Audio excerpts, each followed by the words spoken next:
So the biggest myth was that you could get rich quickly, overnight, and overnight wealth comes with 30 years of hard work, and is usually built on 3 levers. One is to increase your income. Second is to save very carefully so that you reduce your expense. And third is to find good investment options. And that is what's going to generate wealth, not the shortcuts.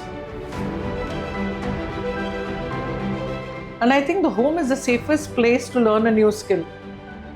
Often when we talk about money, money is a huge lever which somebody can actually take advantage of. So why not learn it at home?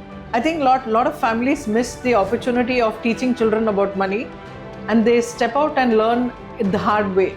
Often when I speak to young people, they are all into Bitcoin and a whole lot of other things. But the basic thing is about the 3 levers I mentioned. Have an income, save and invest it well.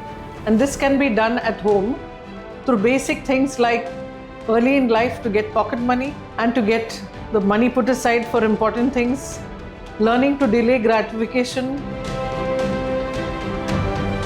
I think decision making about money is about like eating your own food. You have to learn to cook it and eat it yourself. It's a very important life function, and I think it's unfair to leave it to somebody else to do that for you. Often women spend money on the family. When I speak to women on my practice, I often find that these are about the dreams and aspirations for others. Very rarely I find women wanting to do things for themselves. It is for taking care of parents, or giving the surprise gift for a husband, or being there for their children when they need them. Often I find when mothers participate in the life decisions for the children, the family's ability to take risk actually takes a huge leap, because we are not just relying on the father but also the mother, and she becomes a very strong force to keep the family goals in place and often to raise the bar to the next level. Advisory is all about wealth building, and I think it all boils down to human behavior, which is very, very difficult to predict. You can put a whole bunch of numbers, you can put all the stats on the economy, but at the end of the day, how the human behaves is a different. So I think when you talk about AI and adaptation, I think we can talk about it's a constant learning process, but automation cannot probably extend to human behavior. Women often in advisory use their emotional intelligence as much as their other forms of intelligence. The basic intuitiveness that they have, they are able to understand many things that are unsaid, right? Second is the power of listening. Active listening would help them pick up a lot of cues from the client which may not be overly stated. So I have a lot of faith in advisory business, provide women participate. Even in my practice, I suggest that while having conversations with families, to bring the women folk into the conversations, because there are a lot more information being shared which cannot be just picked up with numbers.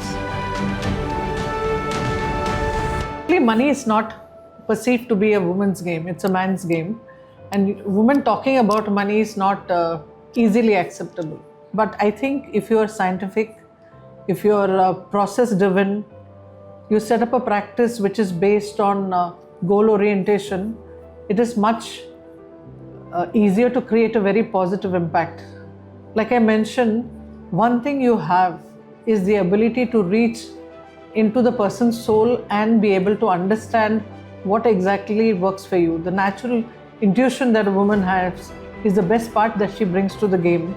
And you combine that with learning, you combine that with being constantly aware of what's happening and be able to relate with different family members. So trust yourself, don't be afraid. And the whole world is ahead.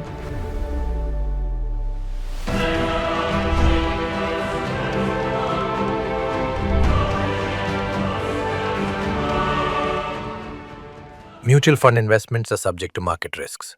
Read all scheme-related documents carefully.